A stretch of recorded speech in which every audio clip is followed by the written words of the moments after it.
لک الحمد یا اللہ الصلاۃ والسلام علیک یا رسول اللہ اما بعد۔ سلسلہ ہے ناظرین و سامعین کے کیے ہوئے سوالوں کے جواب دینے کا۔ خیال رہے کہ ہمارے ناظرین ہمارے ویڈیوز کے کمنٹس میں اپنے سوالات کو لکھتے ہیں، ہم ان کے سوالوں کے جوابات قرآن و احادیث اور دیگر کتابوں کے حوالوں سے پیش کرنے کی سعادتیں حاصل کرتے ہیں۔ دیگر ناظرین سے عرض ہے کہ آپ بھی اپنے سوالات کو، معاملات کو، خوابوں کو ویڈیوز کے کمنٹس میں ضرور لکھا کریں۔ انشاءاللہ ہم آپ کو بھی آپ کے سوالوں کا جواب پیش کرنے کی ضرور سعادتیں حاصل کریں گے۔ ہمارے ناظرین میں سے ہمارے ایک آصف بھائی ہیں ممبئی سے، انہوں نے سوال کیے ہیں کہ ایک ہی قبر میں خاندان کے سارے لوگوں کو دفنانے کے تعلق سے انہوں نے پوچھا ہے۔ ان کے سوال کا موضوع یہ ہے کہ ایک قبر میں کتنے مردوں کو دفنا سکتے ہیں۔ انہوں نے سوال میں جو ڈیٹیل لکھا وہ یہ لکھا ہے کہ شب برات وغیرہ جو بڑی راتیں ہیں ان موقعوں پر جب قبرستان جاتے ہیں تو الگ الگ جگہ جو قبریں ہوتی ہیں تو جانا تھوڑا مشکل ہوتا ہے، وقت کی کمی ہوتی ہے اور جا نہیں پاتے، تو کیا ایسا کیا جا سکتا ہے کہ ایک ہی قبر میں جیسے جیسے گھر کے لوگ انتقال کرتے جائیں اسی قبر میں ہی دفناتے چلے جائیں تاکہ جب بڑی راتیں آئیں تو جانے میں آسانی ہو اور ایک ہی جگہ جا کر کے تمام مرحومین کو ایصال ثواب کر دیں؟ یہ اس تعلق سے ان کا سوال ہے۔ تو اب اس تعلق سے پوچھنے کا مطلب یہ ہے کہ ایک ہی قبر میں تمام مرحومین کو دفنا سکتے ہیں یا نہیں۔ جب اس تعلق سے ہم نے کتابوں کو کھنگالا اور کوشش کی، تلاش کیا، تفتیش و تحقیق کی، ایک ہی قبر میں چند لوگوں کو دفنانے کے تعلق سے یا کتنے لوگوں کو دفنا سکتے ہیں، اس تعلق سے جب ہم نے پڑھا نا تو اس تعلق سے جو ہمیں ملا وہ بڑی دھیان دینے والی اور توجہ دینے والی بات ہے۔ آپ توجہ کے ساتھ سنیے۔ ایک قبرستان میں چند مردوں کو دفنانے کے تعلق سے جو کتابوں میں لکھا ہے وہ کلیئر یہ ہے، ایک واضح بات یہ ہے کہ جب تک کوئی مجبوری نہ ہو تب تک تو اس کی اجازت نہیں ہے، پہلی بات۔ اور دوسری بات یہ کہ اگر معلوم ہے کہ یہاں قبر ہے اور دوسری جگہ خالی جگہ ہے، اس کے بعد بھی معلوم ہونے کے بعد بھی کہ یہاں قبر ہے، وہاں قبر نہیں کھود سکتے۔ جی ہاں، یہ یاد رکھنا، یہ دو بات تو شروع میں آپ یاد رکھیں۔ ایک تو یہ کہ بنا ضرورت ایک قبر میں 2 یا 3 کو دفنا نہیں سکتے یا زیادہ کو دفنا نہیں سکتے، ضرورت پڑنے پر جتنی چاہے دفنا سکتے ہیں۔ اور دوسری بات یہ کہ اگر معلوم ہے یقینی طور پر کہ یہاں قبر ہے اور دوسری خالی جگہ موجود ہے تو اس قبر والی جگہ پہ قبر دوسری نہیں کھود سکتے۔ رہی بات آصف بھائی کی یہ کہ شب برات وغیرہ بڑی راتوں میں آسانی نہیں ہوتی، الگ الگ قبروں میں جانا پڑتا ہے، مشکلات ہوتی ہیں، تو آصف بھائی یہ ترک بالکل مناسب نہیں ہے۔ یہ بات سننے میں بھی اچھی نہیں لگتی کہ جن مرحومین کے، جن باپ داداؤں کے گھر میں، ان کے کاروبار میں، ان کی وراثت میں ہم لوگ قبضہ جما کر کے عیش کر رہے ہیں، آرام کر رہے ہیں، ان کی دی ہوئی روزی کھا رہے ہیں۔ دی ہوئی روزی کا مطلب ان کا بنا بنایا کاروبار، وہ کئی بار لوگ اس پہ قبضہ کر بیٹھتے ہیں، ان کے وراثت کی زمین ہے، گھر بار ہے، کیا کیا نہیں ہوتا جو ہمیں اپنے باپ داداؤں سے ملتا ہے۔ تو جن باپ داداؤں سے ہمیں اتنا کچھ ملتا ہے، اتنا کچھ ملتا ہے، وہ نہ ملے، پھر بھی ہمارے والدین، ہمارے باپ داداؤں کی ہماری تربیت میں کتنا حق ہے، ہماری تربیت میں ان کا کتنا بڑا کردار ہے۔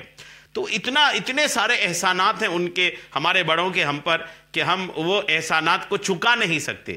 تو کیا اتنا نہیں ہو سکتا کہ ایک ہی قبرستان میں الگ الگ جگہ قبریں ہیں تو کچھ وقت وہاں کھڑے ہو گئے، کچھ وقت وہاں کھڑے ہو گئے؟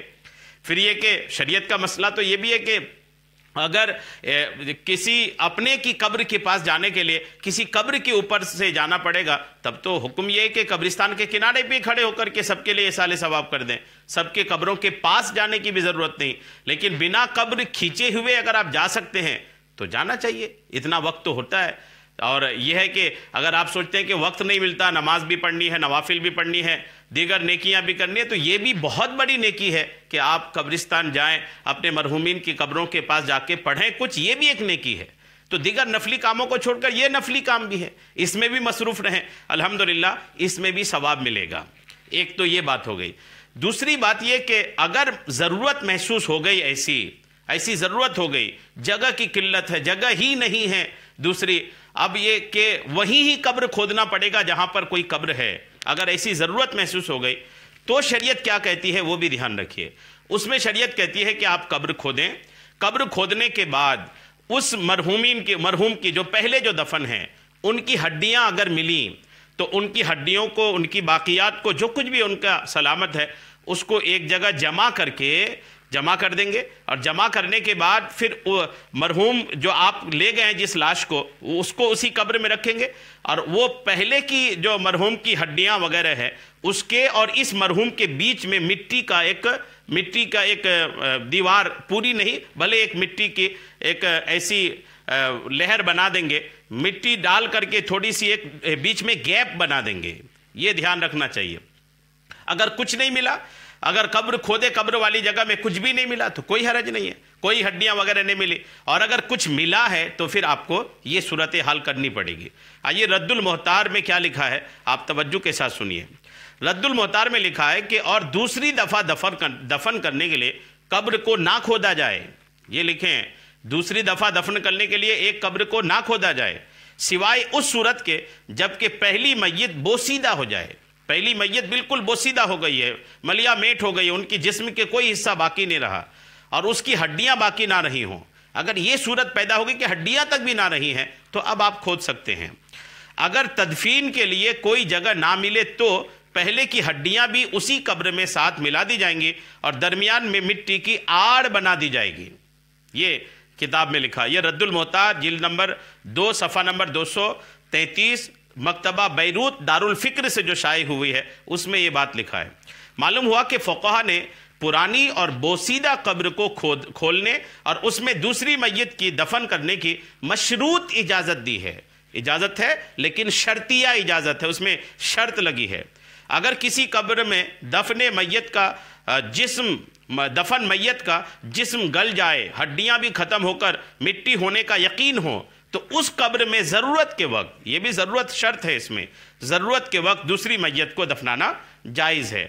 اور اگر طویل عرصہ گزرنے کے باوجود بھی قبر کھولنے پر پہلی میت کا جسم مکمل اور تازہ رہے تو فوراً قبر بند کر دی جائے اور اس میں تدفین نہ کی جائے۔